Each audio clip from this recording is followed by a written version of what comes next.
Olá pessoal, tudo bem? Sejam bem-vindos a mais um podcast do canal Ouvindo a Consciência. Para quem está chegando aqui pela primeira vez, a ideia desse canal não é ser um canal didático, mas sempre trazer temas reflexivos relacionados à saúde, terapias integrativas, autoconhecimento e assuntos afins.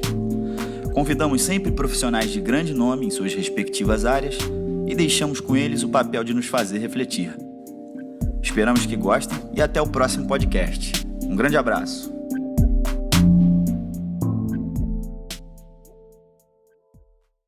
Olá, pessoal, sejam bem-vindos a mais uma gravação do nosso podcast Ouvindo a Consciência. Estamos gravando o podcast número 14 hoje. Lembrando que esse podcast está disponível na plataforma Google Podcast, Apple Podcast, Spotify e também no nosso site e aplicativo das 5 Leis Biológicas. Hoje vamos estar conversando sobre o poder das histórias, o lugar das histórias e convidando duas pessoas muito especiais para participar com a gente desse papo, né? A Juliana Franklin, narradora, pesquisadora de histórias, arte-terapeuta, autora do projeto Arte de Reparar Histórias, junto com Ana Gibson, uma amiga de longa data e muito bom reencontrar aí nessa oportunidade.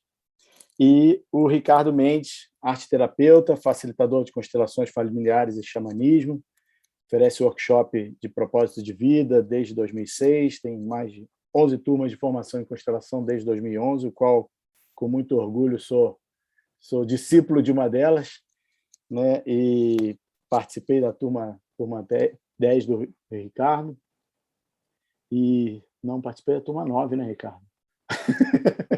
Turma 9, pulei, são tantas.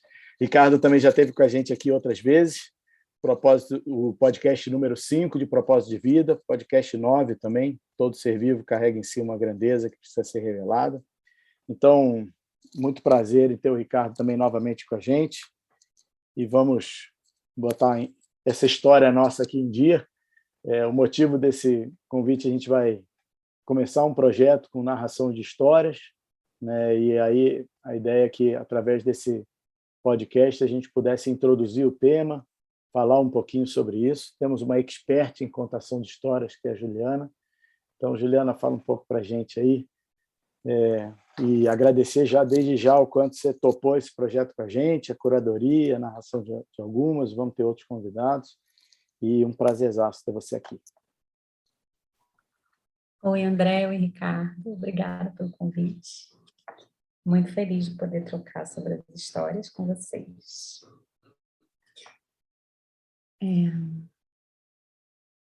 Então, conta para a gente um pouquinho da a história na sua vida, aí, as histórias e esse caminho. E eu acho que tem muita coisa aí que a gente pode dar ali pegando pano para manga. Sim. Eu comecei a trabalhar com as histórias de uma forma muito inusitada. Eu nunca achei que eu fosse me tornar uma contadora de histórias. Eu tinha uma busca por uma linguagem artística e eu não me sentia muito encontrada em nada, embora eu amasse experimentar muitas linguagens. E eu tinha recém entrado para a faculdade de comunicação da UFRJ. Eu estava com 19, quase 20 anos, e aí eu fui um dia assistir um balé do Grupo Corpo com meu pai, no Municipal. E aí, no intervalo, eu fui ao banheiro, e aí, de repente, mal tinha uma moça que eu estava esperando, né, na cabine, e saiu de dentro da cabine uma mulher alta, interessante, grande, diferente. Ela olhou para mim e falou: "Você é filha da Liginha?" Eu falei: "Sim." E ela falou: "Diz que a Ruth casou e mandou um beijo para ela." E eu falei para minha mãe. E a minha mãe me contou da Ruth. A Ruth é uma grande narradora, uma grande mestra das histórias, e na época ela tinha uma pesquisa muito bonita e profunda com histórias dos povos originários, dos povos indígenas do Brasil, que acontecia justamente na UFRJ, onde eu estudava, onde eu tinha recém-ingressado. E aí eu fui lá ver e imediatamente eu me apaixonei já no primeiro encontro, porque eu me dei conta do quão pouco eu sabia do meu país, né?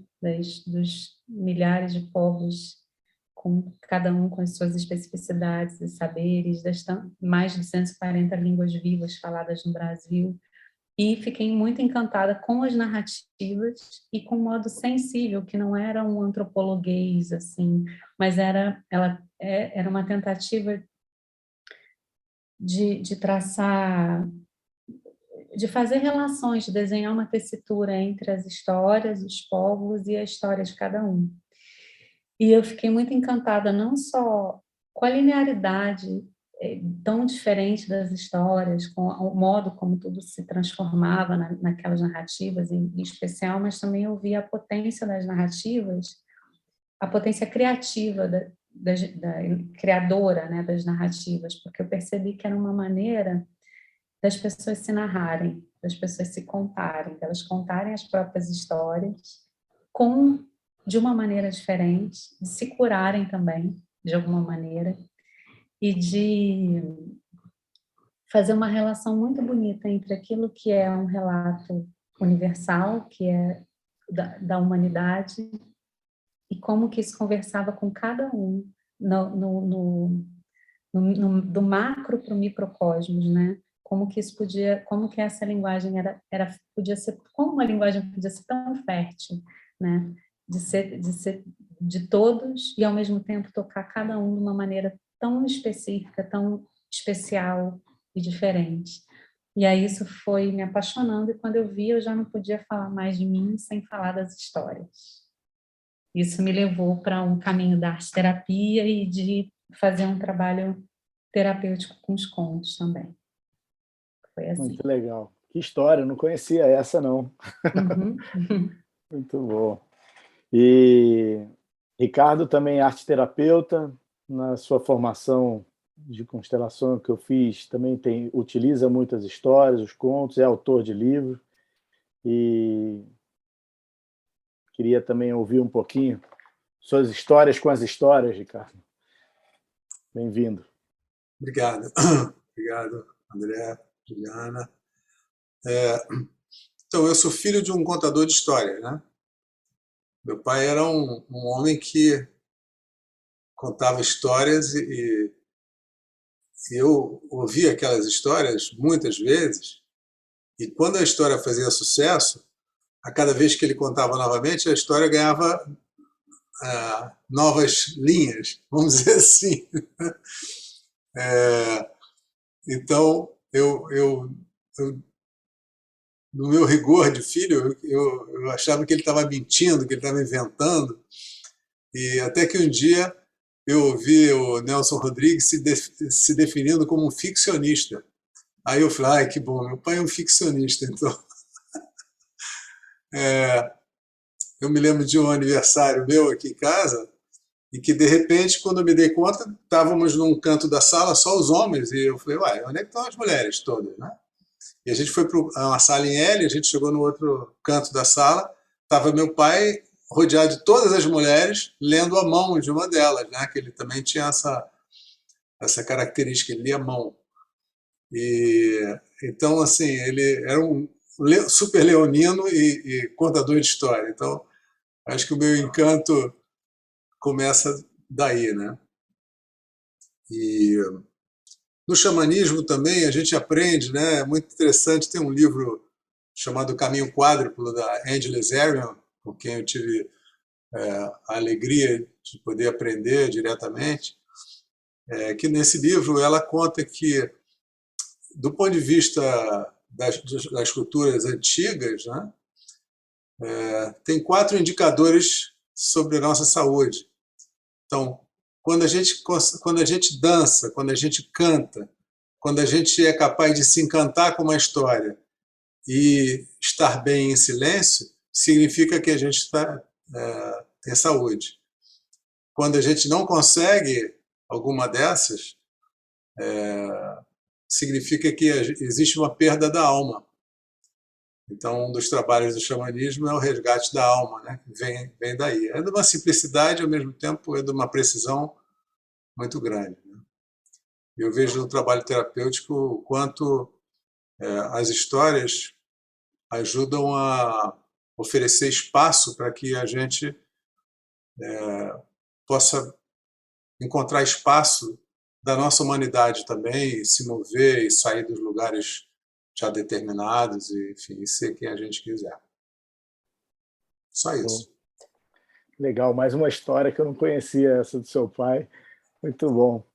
E para a gente tem tudo a ver com o conhecimento das 5 leis, né? O quanto a gente comenta, somos frutos das nossas percepções, vivemos e honramos elas, né? Vivemos e morremos por nossas crenças e as nossas histórias, né? Quantas vezes estamos presos em narrativas e histórias que nos dão um lugar menos funcional no mundo, e outros com narrativas e histórias que permitem alcançar coisas aparentemente inatingíveis, né? Então, quando veio essa ideia das histórias e a possibilidade de narrar, uma ideia muito legal da gente poder oferecer também, né, cenários, temas e lugares onde as pessoas que estão buscando outras percepções e novas percepções da vida, do mundo, pudessem ter uma fonte de outras versões, outras histórias para ela. E é muito interessante, Ju, você estava comentando das propriedades terapêuticas da história, né? E são várias. Se puder falar um pouquinho para a gente o quanto isso pode ser trabalhado, que é fruto do seu trabalho, compartilhar um pouquinho, é muito legal. Sim. Eu me lembrei agora, você está falando dessas repetições, né? Eu me lembrei, eu aprendi com a Cristiana Seixas, que é uma biblioterapeuta apaixonada por literatura, por poesia, por histórias. Ela tem um livro que ela fala bastante sobre o trabalho dela, é muito lindo. E eu posso daqui a pouco passar as referências aqui, mas eu aprendi com ela que em hebraico se usa a mesma palavra para falar doença, a mesma palavra que diz, né, doença é círculo fechado. Isso sempre me chamou muita atenção, eu acho isso muito bonito, a imagem de um círculo fechado sem saída, algo que está se repetindo, se repetindo. E na estrutura dos contos, do conto popular, isso acontece em contos do mundo inteiro, não em todos, claro, mas é muito comum a gente ver a repetição. O personagem tenta uma vez, 2 vezes, 3 vezes, né? Normalmente na terceira vez alguma diferença acontece. E a gente pode ver também as histórias assim, era uma vez, todos os dias, né? Até que um dia acontece alguma coisa diferente. Então, as histórias sempre trazem, as histórias de tradição oral que eu estou falando, que são o universo em que eu trabalho, né? Que são essas histórias que são de domínio público, que são patrimônio da humanidade, né? Que não tem um autor. Essas histórias têm uma estrutura que oferecem sempre um caminho simbólico, uma via simbólica de saída de situações de repetição. Elas não são uma explicação, elas são um mapa para a alma, para o coração. Né? E como elas são uma linguagem simbólica, o símbolo é aberto para cada um tecer suas próprias conexões e encontrar, a partir da tua relação com o símbolo, outras perspectivas possíveis para se narrar, ou para contar uma outra história, ou para continuar a própria história de uma maneira diferenciada ou mais saudável, talvez, na melhor das hipóteses, mais integrada, que tenha mais verdade com a sua alma, né? Com o seu caminho, com o seu propósito, que é uma palavra que o Ricardo traz tanto. Sim, essa é uma das potencialidades terapêuticas das histórias, eu acho que é por aí também, por conta da própria estrutura do conto. Muito legal. A gente, no curso, fala de etimologia, de palavra doença em várias línguas. Agora você deu mais uma. Muito interessante essa perspectiva do círculo fechado e o quanto a cronificação ou até a severidade envolve nesse repetir, repetir, repetir padrões e estratégias, né? Sim. E o quanto as histórias permitem ver isso de um outro lado, né? E, Carlos, a gente estava conversando aí antes de gravar, né? O quanto você comentou que essas histórias falam da nossa humanidade, né? Das humanidades, das nossas propriedades como seres humanos nesse caminho. E como é que você acha que isso toca as pessoas que leem, né, sobre isso e o que isso pode oferecer aí nesse... Então, eu estava pensando aqui, enquanto a Ju estava falando, né, que eu sempre, quando começo os cursos que eu dou de formação, eu falo que a gente ganhou do Criador espaço-tempo. São recursos que a gente tem na infância e tem depois também. Mas na infância, a gente tem uma restrição grande, porque o espaço, a gente não pode se mover para onde a gente quer, normalmente. Desce daí, sai daí, está chovendo, vem para cá, está de castigo, fica no quarto. A gente está muito condicionado pelos adultos, né, que cuidam da gente com relação ao espaço. Com relação ao tempo, a gente tem pouco tempo de chegada aqui. Então, também, a gente está restrito no aprendizado, na experiência, coisas que talvez possam nos livrar e nos ajudar mais adiante. Mas, para compensar tudo isso, o Criador deu uma coisa para as crianças que é um espetáculo, que é quando aperta, quando a coisa está difícil para a criança e ela não pode se mover e ela não sabe como agir, porque não tem muito tempo aqui, não aprendeu ainda, uma coisa chamada imaginação. E a imaginação é a faculdade de criar uma história. Independente de onde a criança esteja, basta fechar os olhos e ela vai para onde ela quiser. Os meninos, eu sei que os meninos gostam muito de ir para o espaço, num foguete super, não sei como, ou pelo menos gostavam, né? Hoje em dia, não, talvez os meninos gostem do videogame, não sei mais. Mas, na imaginação, quem está trancado no quarto, no escuro, ou triste, não sei o quê, de repente vai para alguma coisa, os meninos vão encontrar um dragão num castelo, não sei. E as meninas também vão para lugares incríveis. Mas essa possibilidade da imaginação de nos trazer espaço, por mais apertado seja o que a gente estiver vivendo, é o que nos salva. De fato, é o que nos salva na infância, é o que ajuda a gente a sobreviver. E quando a gente cresce, o que eu vejo como terapeuta é que a nossa imaginação ela pode se tornar, né? Nem sempre se torna, mas ela muda de nome, se torna criatividade, que é uma imaginação com objetivo. E aí, muitos dizem, eu não sou criativo, né? Mas se alguém sobreviveu à infância é porque é criativo, de fato, não tem como não ser criativo. Mas parece que atrofiou esse músculo, essa musculatura da imaginação nessas pessoas, porque o que elas viveram foi difícil, e elas se esqueceram. Então, as histórias têm a capacidade de se comunicar diretamente com essa instância que vive dentro da gente, que é a nossa criança interna, ou a nossa creche interna, e nos ajudar a relembrar da essência e da nossa possibilidade de reescrever, de não estacionar diante do que todo mundo diz que vai dar errado, né? De ir além, né? De viver essa metáfora, como a Juliana estava me ensinando, que a metáfora quer dizer ir além. Então, muito bacana, né? Posso contar uma coisa? Por favor.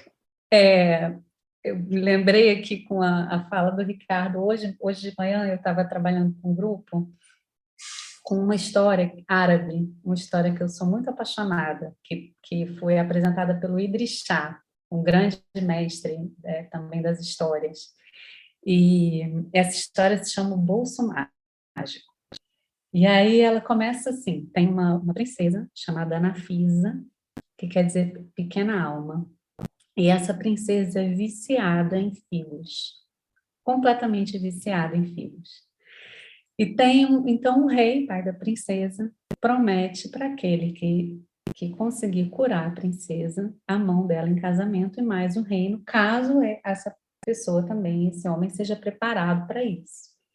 Então é uma história bem grande, mas eu vou contar só resumindo o início.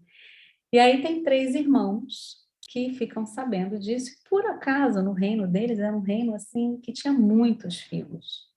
E eles vai primeiro o mais velho, levando um carregamento de enorme, muitos filhos, e leva para a princesa, e no caminho ele encontra com um velho. E o velho está com muita fome, e ele não dá nem um figozinho para o velho, porque ele tem medo que falte para a princesa. E quando ele chega lá, ele encontra a princesa, ela devora todos os figos e ainda fica brava, porque ela quer mais e ele não tem, né? E aí ele acaba tendo que voltar para casa. E a mesma coisa acontece com o segundo irmão, que leva um carregamento duplicado, também encontra com o velho, também não dá nenhum, e a princesa também devora todos os filhos. E aí vai o último irmão, que se chama Arif, que quer dizer o sábio. E ele vai com um carregamento maior do que os dois irmãos mais velhos que ele. E no caminho ele também encontra o velho. E o velho pede para ele um figo e ele dá todos os figos dele, se o velho ajudar ele a chegar até a princesa. E aí o velho fala assim, então vou te dar em troca uma coisa que é muito melhor do que todo esse carregamento. E ele se revela, ele diz quem ele é. O velho se chama Agib Ogarib, que quer dizer o estranho extraordinário. E aí o estranho extraordinário dá para o Arif uma coisa que é a coisa mais absolutamente simples. Ele pega um pedacinho de pano bem pequenininho e costura na roupa do Arif. E ele diz que isso é um bolso mágico, que tudo que ele precisar, ele vai ter. Que assim que ele chegar lá, ele vai tirar um figo. E a princesa vai querer outro, e outro, e outro. E ele não vai precisar levar um carregamento. Isso acontece. De fato, o estranho extraordinário costura o bolso mágico, e quando ele chega lá, a princesa começa a pedir o figo, e até que ela não aguenta mais comer. Né? Uma hora ela vê que o carregamento dele é infinito, porque ele tem um bolso mágico. E ela sofria de uma compulsão. E o que atende a compulsão dela, o que cura a compulsão dela, não é mais figo, mas é o acesso ao mágico, a um bolso que é um vazio, que não tem nada, mas que tudo pode sair dali. E eu gosto muito de pensar nessa história na relação com o que o Ricardo falou agora da imaginação, porque esse bolso, assim, ele recorre uma vez, duas vezes, que nem era uma vez, né? Era uma vez, eram duas vezes, eram três vezes, eram quantas vezes a gente quiser. E a imaginação recorda a gente que a gente é infinito e que a gente tem recursos infinitos, simbólicos dentro da gente, e que a gente não precisa ficar colado numa narrativa só, ou num personagem só, ou fixado só num lugar. No domínio, no espaço-tempo da imaginação, a gente pode ser rei, rainha, bruxa, dragão, duende, a gente pode experimentar ser tudo, sendo todos e não sendo nenhum. E isso é muito saudável, isso abre um espaço de experimentação e de multiplicidade, a gente fica mais complexo, mais rico e menos colado em um personagem só, porque, a meu ver, a doença acontece quando a gente fica enrijecido num lugar só, né? E a imaginação convida a gente a ir para um lugar de experimentação e de saber que a gente é imenso, a gente tem repertório, né? A questão é a relação que a gente constrói com isso. Então, me lembrei disso porque isso foi muito vivo hoje para mim, a partir na relação com o bolso mágico, né? E ouvindo a fala do Ricardo agora. Que lindo, muito bom. E é curioso como a gente fala na perspectiva, parece que você estava no curso lá no Rio, o Ricardo estava junto também, porque você está dando umas levantadas, a gente comenta o quanto a saúde vem dessa amplitude de repertório, né, para poder tentar reagir de maneira mais proporcional e mais flexível às demandas e às necessidades, e o quanto, quando estamos presos a determinadas histórias, né, tendemos a extenuar o mesmo recurso e exaurir até, enquanto o Ricardo falou das crianças, né, o quanto utilizamos estratégias que foram muito úteis num momento muito precoce, numa dinâmica, num grupo, e tendemos a seguir utilizando elas fora, e que quando ela não dá certo a gente insiste, ou faz mais forte, ou faz gritando mais, ou sendo mais veemente, e a gente vai ficando cada vez mais uma versão mais dura de nós mesmos, né? Mais profundo nessa nossa história,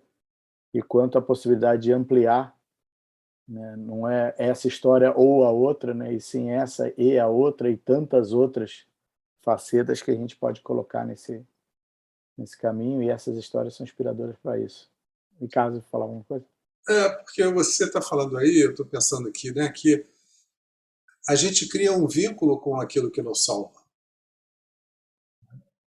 Então, se eu era pequenininho e, sei lá, eu me abraçava no meu travesseirinho e aquilo me trazia aconchego, afeto, me enchia de alguma coisa que eu estava precisando, me acalmava, essa é uma solução que eu não esqueço mais.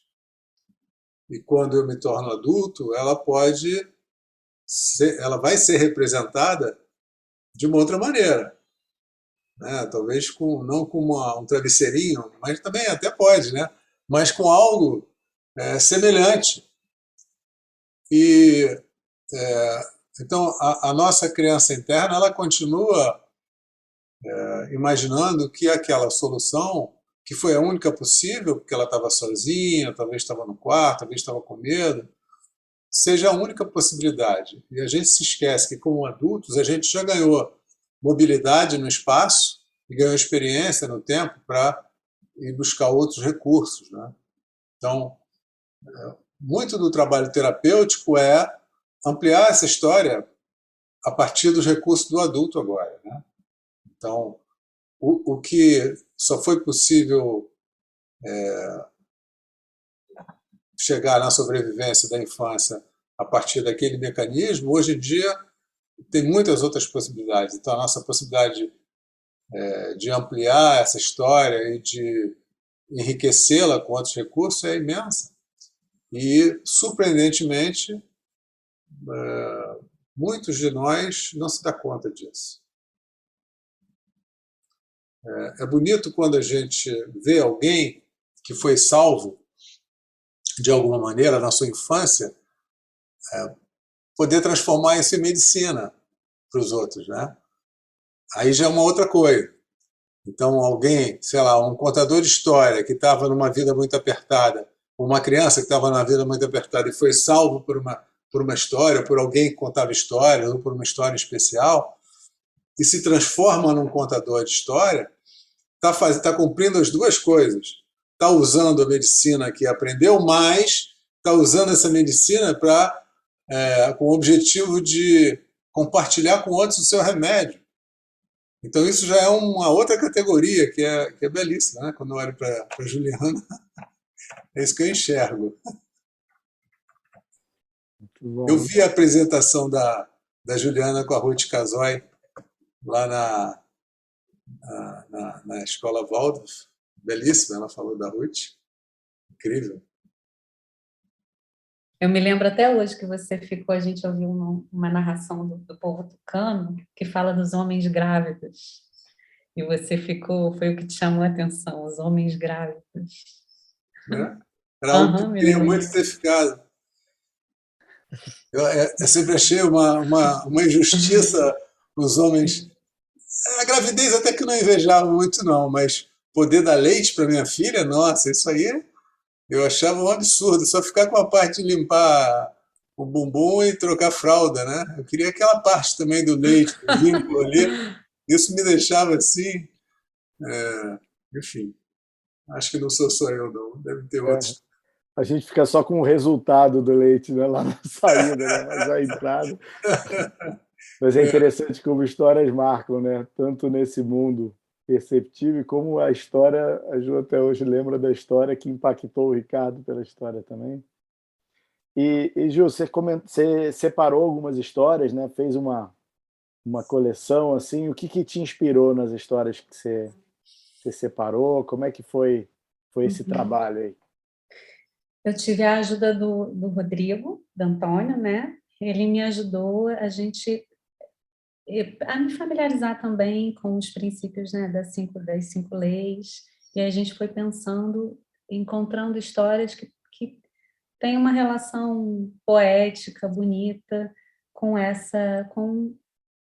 esses princípios, assim, né? Com que eu estou sentindo também de uma maneira bem intuitiva. Eu estou me aproximando mais agora, né, desse saber, do desenvolvimento todo dessa linguagem, enfim. E aí a gente foi tecendo de uma maneira bem sensível, bem intuitiva, buscando histórias de povos diferentes do mundo que se relacionam com essas 5 leis. Assim. Então, Legal. Inclusive, podemos, ao longo do caminho, quem estiver ouvindo o podcast tem os comentários, quiser indicar, comentar, sugerir contos também, são sempre bem-vindos aí para isso. E o Ricardo também vai estar nos ajudando com toda a sua habilidade herdada de seu pai na contação de histórias. E acho que vai ser um projeto muito legal, a gente está muito ansioso. Você está falando, eu estou pensando agora que realmente talvez as histórias que ele ampliava, vamos dizer assim, realmente eram muito mais interessantes de ouvir do que o que ocorreu de verdade, né? Porque levava as pessoas a sentar, ficava todo mundo de boca aberta em volta, né? E outra coisa que eu estava pensando agora, enquanto a Ju estava falando também, né, e pensando nas 5LB, que eu recentemente fiz também a introdução, aprendi um pouquinho, as histórias nos ajudam a lembrar que aquilo que a gente está vivendo de difícil não começou com a gente, né? Outras pessoas já passaram por situações muito mais difíceis e foram adiante de alguma maneira, seja sobrevivendo ou seja deixando um legado.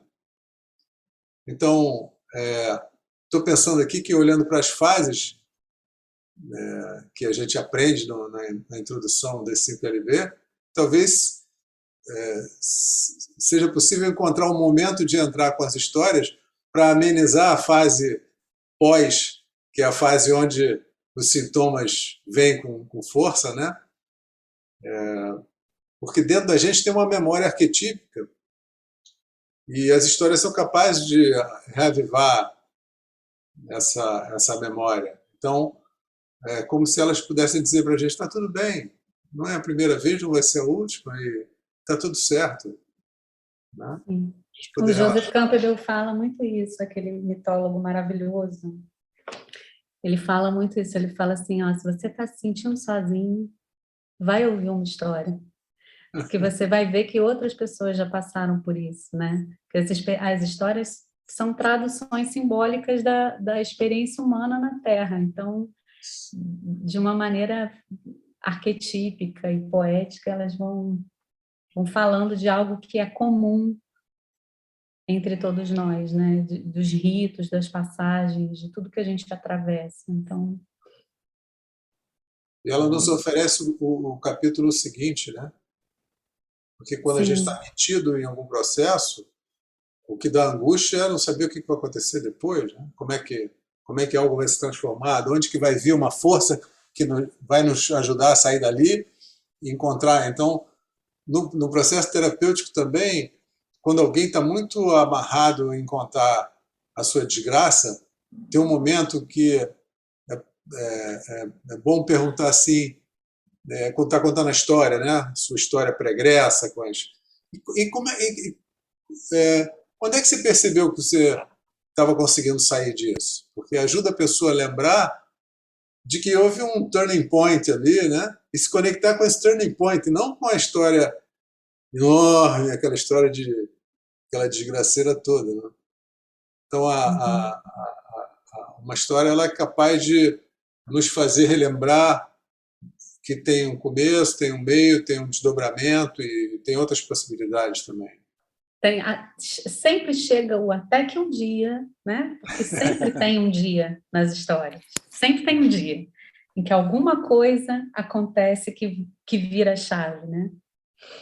É isso. Muito legal, o Ricardo fez essa associação do momento da solução ali que vem determinados sintomas e respostas orgânicas e o quanto nessas horas, muitas vezes movido pelas histórias pregressas ou por medo, por todo o entendimento que a gente tem que ali é o risco, né? Ali a gente está sob o problema, e se agarram em determinadas histórias, né, que facilitam ainda mais essa via, né? E o quanto a abertura de outras histórias, outras possibilidades podem surgir como novas opções. E a Ju comentou agora, o Milton Erickson ele tem uma fala também, era um grande contador de histórias, no aspecto terapêutico também, e ele, quando ele fazia algumas dessas, né, e contava algumas, o cliente ia embora, ele falava, e eu fico curioso para ouvir a sua história com isso. Né? E ele aguçava, né, a curiosidade e a abertura para o que você vai fazer com isso. E tem isso, né? As histórias elas podem ter significados muito distintos para cada um, em cada momento e etapas da vida, né? E isso é outra coisa incrível da história, né? Como ela se encaixa de acordo com a escuta e o ponto de vista de quem a vê. Né? E isso é muito importante, porque quem trabalha com história é sustentar isso. Sustentar esse espaço para o outro tecer suas próprias conexões, sem aquele que está levando a história, seja o terapeuta, seja o contador, dizer isso significa isso, essa história é para isso, né? Porque aí seria o antirremédio, a antiterapêutica, né? Ia matar a história e a possibilidade a possibilidade da história atuar no coração do outro. Isso é muito importante, porque é um instrumento muito fácil de cair num lugar de colocar numa verdade única. Manipular, né? De manipular, de falar, porque as histórias, elas são tão ricas que elas são inclusivas, elas são abertas a incluir todas as verdades, o que é para mim, o que é para você e para você, e essa é a beleza, né? E o que é para mim hoje, inclusive, pode não ser para mim amanhã, né? E quem está trabalhando com escolhendo essa linguagem tão fértil, precisa também estar sustentando essa abertura, porque muitas vezes a gente fica angustiado em fechar um sentido, em dar um sentido logo, e às vezes essa angústia é mais de quem está, assim, mais do terapeuta, mesmo até do que de quem está passando pelo processo. Enfim, então, só uma pontuação, porque isso é uma questão que eu vejo que aparece muito. Nós, terapeutas, temos muito a aprender com vocês, contadores de histórias. O lugar do contador e o lugar de quem a escuta, no lugar do terapeuta, no lugar do cliente, são sempre desafiadores, né, Ricardo? Você que trabalha muito na formação de consteladores e esse cuidado, né, para até alinhando com o podcast que você gravou, de cada um ter a sua grandeza, né, e a sua possibilidade de pegar aquela história e utilizá-la como instrumento, né? Eu aposto muito nisso, porque a gente já falou sobre isso outras vezes, mas eu sou fã das bananeiras, você sabe, né? Tem bananeiras aqui, um monte de bananeiras no meu quintal.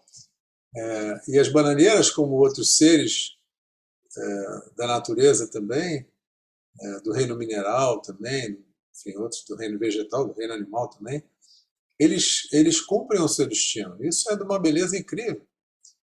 E a gente, apesar de ter a possibilidade de escolher entre várias possibilidades, a maior parte de nós não consegue nem cumprir um destino criativo, né? A gente fica exprimido, passa a vida exprimido entre o medo, entre o que eu devo e o que eu não devo. A nossa história potencial é muito mais rica do que a história real, que a gente cumpre de fato na vida. Então, o meu fascínio por esse tema propósito de vida vem a partir daí. Os povos originários, eles têm clareza de que cada um de nós traz uma medicina para o mundo, né? E o que eu acho mais belo é a gente poder ir buscar essa medicina. Qual é a medicina que eu trouxe? Eu preciso olhar para mim, eu preciso olhar para minhas características, para a minha coragem, para o meu medo, eu preciso incluir tudo para ver onde é que está essa potência, né? A vida é a narração da minha história. Então, já que eu não sou uma bananeira, que nasce e o único caminho é dar um cacho de banana, né? Maior, menor, mais doce, menos doce, mas é um caminho previsível. A gente que tem essa possibilidade de contar histórias únicas, a gente precisa aproveitar isso. E eu acho que a gente aproveita pouco. E me interessa trabalhar com isso, ampliar a consciência de por que a gente usa pouco a nossa possibilidade de ter uma vida criativa, de contar uma história criativa, e, de fato, tomar isso como tarefa, né? Uma boa tarefa. E o Justo estava comentando de elas serem passadas de geração em geração. Eu estava vendo uma época um artigo atribuindo ao fogo a transmissão de cultura, né? E que em dado momento, graças ao fogo, começou a ter as rodas e ficavam por mais tempo transmitindo cultura, transmitindo as suas histórias passadas para os novos. Como é que está isso hoje, assim? Porque o Ricardo brincou com a história do videogame hoje em dia, em relação ao astronauta, né? Essas histórias estão sendo menos passadas ou mais passadas? Como é que está esse lugar nessa mudança tão rápida dos últimos anos aí? É uma perguntona, né? Assim, eu acredito, eu não sei, eu não tenho como responder se elas estão sendo mais ou menos passadas, mas eu acredito que eu sinto que a importância delas serem narradas, delas continuarem sendo narradas, se faz mais presente, se faz mais forte ainda, né? A necessidade disso.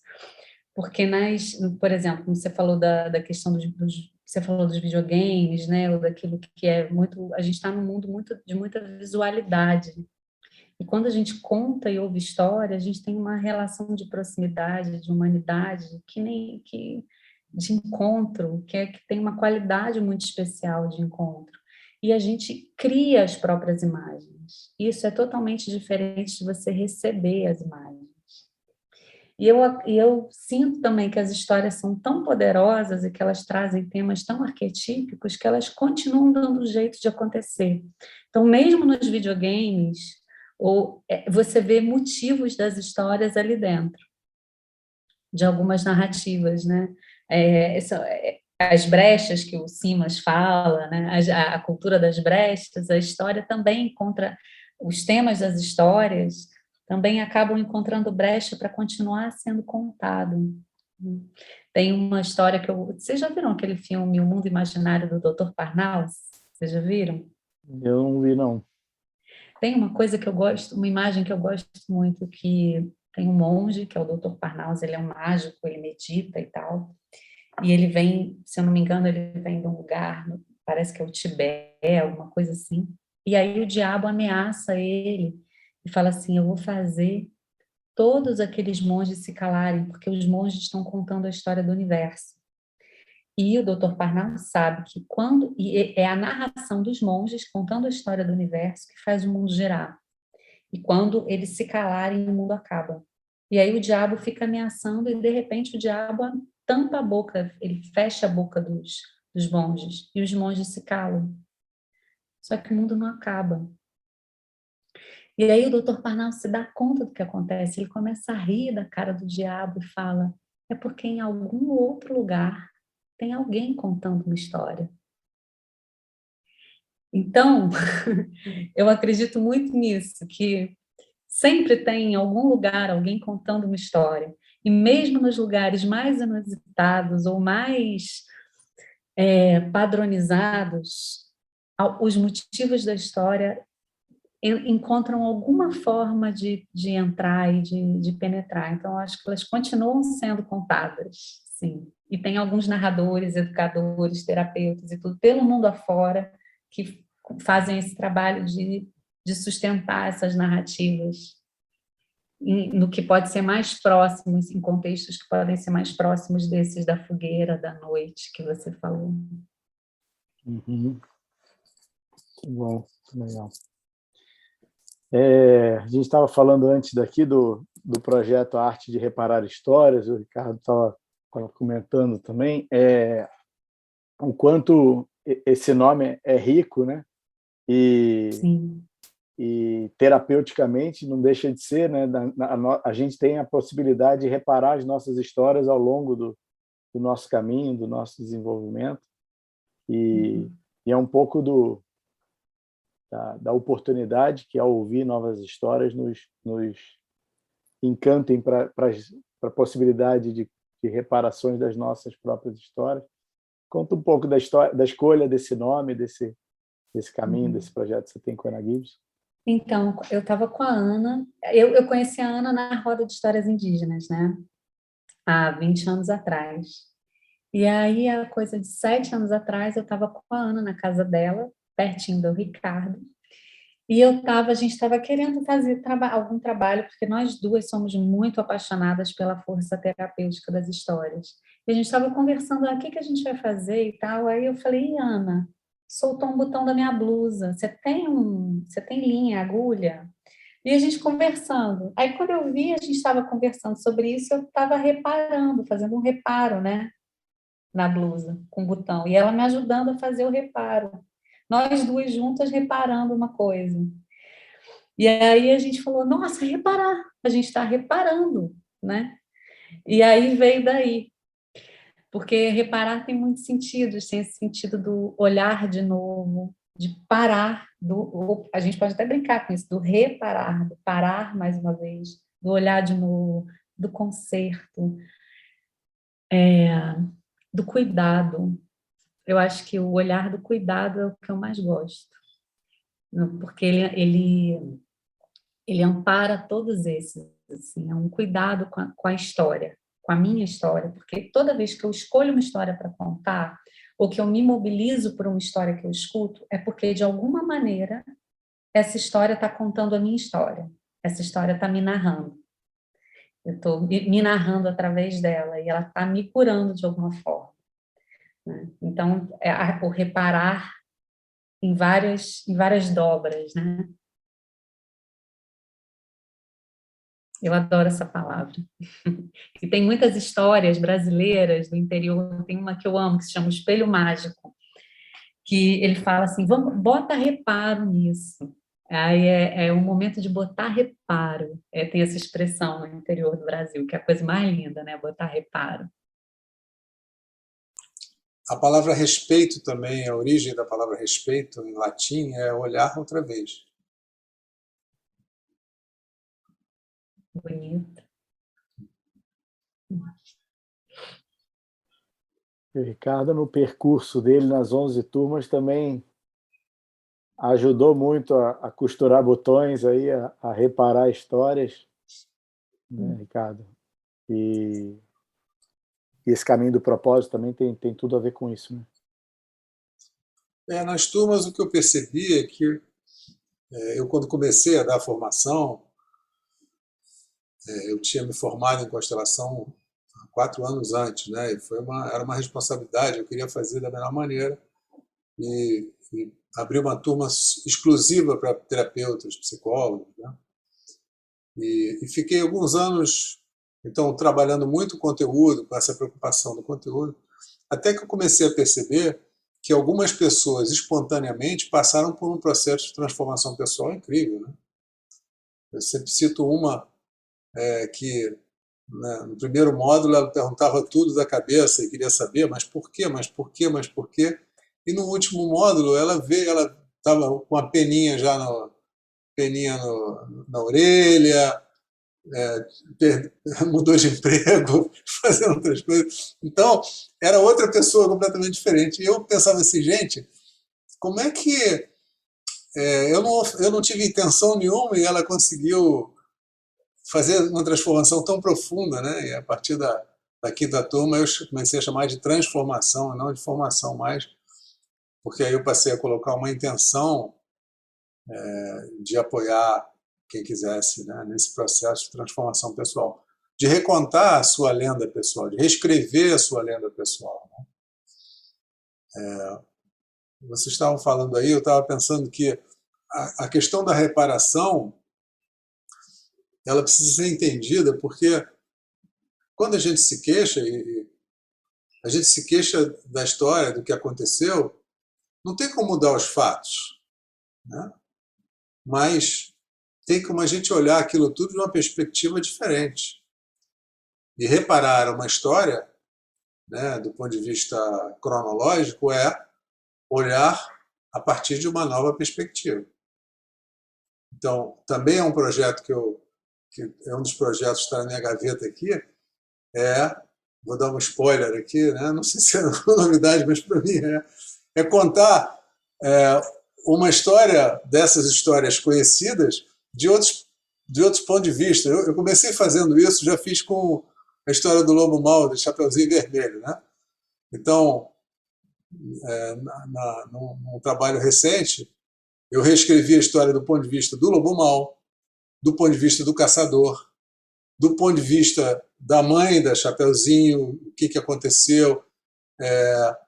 Então, é muito interessante poder ampliar aquela história a partir de outras perspectivas também, né? E para que a gente possa olhar para a nossa história e dizer sim para ela. Senão a gente fica que nem criança. Enquanto não mudar os fatos passados, eu não digo sim. E enquanto eu não digo sim para trás, eu não consigo estar aqui no presente e muito menos olhar para frente. Então, esse para mim é a chave de tudo. Posso falar uma coisa? Claro. Me ocorreu, assim, que eu me lembrei agora de um rito que eu li um livro do Mircea Eliade que eu amo, que se chama Mito e Realidade. E aí ele narra um rito do povo navarro, que é norte-americano, né? E ele conta que nesse povo, quando alguém fica doente, tem um ritual. E o xamã, pelo que eu entendo é um xamã, qual é o trabalho dele, né? Ele coloca a pessoa considerada doente no centro de um círculo e faz os desenhos no chão que contam a cosmogonia, a origem daquele povo, do universo para aquele povo, todo desenhado no chão, num círculo. E a função, o que o doente tem que fazer? A pessoa que está doente, né, tem que fazer? Ler esses desenhos, essa história, e o xamã conta essa história original, a história da origem, para o doente. Porque a compreensão disso é que a pessoa que está doente foi a pessoa que perdeu a conexão com a fonte criativa, com a origem. Isso é lindo, né? É lindo. E acho isso muito bonito. E ele fala assim, que nessa perspectiva do estudo que ele fez com os Navarro, nada pode ser reparado, mas tudo pode ser criado. Tudo pode ser criado novamente. Então, nesse sentido, o que ele quis dizer, eu amo a palavra reparar, mas eu entendo o que ele quer dizer nesse sentido de que nada é para ser feito como era antes. Não é reparar, não é no sentido de corrigido para voltar a ser o que era, mas no sentido de restabelecer uma nova ordem, uma nova cosmogonia, algo que convida à criação, né? E a partir disso, na conexão com essa fonte criadora, você pode recriar a tua história e restabelecer a tua saúde, né? A tua saúde física e psíquica. Isso é muito lindo, né? Acho que é nesse sentido reparar também, reparar do criar de novo, do criar outro, com a ajuda das narrativas originais, né, míticas. Eu acho que a gente é muito pouco criativo aqui na nossa cultura, né? Eu me lembro de uma história que me contavam de enfim, numa tribo, era um conselho de anciãos numa tribo, e havia acontecido um problema sério na tribo, né? Então, aí eu estava ali para ver que soluções surgiam. Então alguém dizia: por que a gente não faz assim, sabe? Aí, nossa, essa é uma boa ideia, uma boa ideia. Né? Na nossa cultura, talvez fosse: todo mundo gostou, vamos adotar essa. E ali o ancião dizia: muito boa, vamos comparar essa com as outras 9 que vão surgir. Então, enquanto não surgiam 10 boas soluções, não acabava a reunião, era só isso. Né? Então, por isso que a gente está tão cheio de presídios, de muros altos, de grades, né, tantas coisas. A única solução, talvez a primeira dentro da reunião dos homens brancos, quando alguém faz alguma coisa que a gente fica com medo, faz como? Bota num presídio. Vamos criar um presídio? É uma boa ideia, né? As outras 9 soluções faltaram, né? E tem exemplos em outras culturas, né? Tem um exemplo bonito lá de uma cultura, eu não sei se é Lesoto, na África, que quando uma mulher engravida, ela intui uma canção para a criança que vai nascer. E todas as mulheres que estão junto dela aprendem essa canção. Quando a criança nasce, cantam essa canção para a criança. Em todas as épocas importantes, os ritos de passagem, essa canção é cantada, essa canção está conectada com a essência desse ser. E se algum dia essa pessoa comete algum ato que é contrário lá, enfim, ao equilíbrio lá da aldeia, em vez de punir, botar num presídio, eles botam no centro da roda e todo mundo canta, toda a comunidade canta a canção dela, para ela lembrar de quem ela é. E assim ela voltar para o eixo. Mais barato, né, do que o presídio. Enfim, Nossa, maravilhoso isso. é isso. Quantas outras histórias podem ser contadas aí, né? E cantar. Cantadas. Você falou isso, estou com o Pedro aqui no colo, lembrou na escola dele, a professora faz um verso no primeiro ano, que eles vão... Primeiro, segundo, terceiro, quarto, todos os anos tem. E eles vão cantando esse... Até o 12º. E eles vão cantando esse... Você quer contar o seu verso? Não, vai ser desde o primeiro até o 5º é o mesmo verso. Isso, eles vão do primeiro ao 5º repetindo esse verso, e o verso a professora faz no primeiro ano, acompanhando eles, que traz várias coisas da natureza dele. E só para você saber, dele. não é só na minha escola, em todas as escolas do planeta Terra, que eles cantam esse mesmo verso. Ah, bom. E é bonito, né, que vai conectando da história deles, e também todo dia eles contam essa... E aí um já conhece o outro, a história do outro, o verso do outro. Lembrou. Bom, já estamos aí com 1 hora de duração, nosso papo, nossas histórias aqui voaram. Espero que tenha agradado aos que vão nos ouvir. Adoramos ouvir feedbacks e sugestões e observações do ponto de vista de quem está nos ouvindo. Eu adorei. Então, queria agradecer demais a Ju e o Ricardo aí pelo tempo, pela disponibilidade, pela presença aqui com a gente. Obrigado Muito também. Obrigada. Eu adoro empregar bem o meu tempo. Obrigada, queridos. Um prazer. Muito bom. Que a gente conte muitas histórias juntos. Exato, contaremos. E quem está acompanhando, depois confira lá, a gente vai começar algumas histórias. E estamos muito animados com essa ideia aí. Então, terminando aqui a gravação do podcast 14, sobre o nosso projeto de contação de histórias.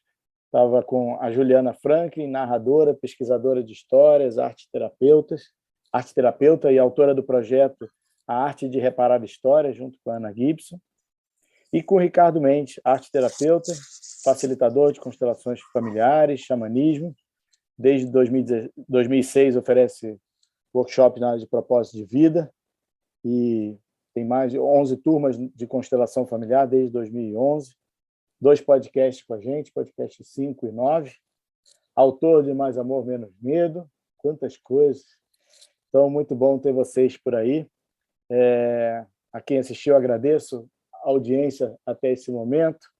E quem lembrar que está disponível no Google Podcast, Apple Podcast, Spotify e no nosso site 5leisbiologicas.com.br e no aplicativo das 5LB Brasil.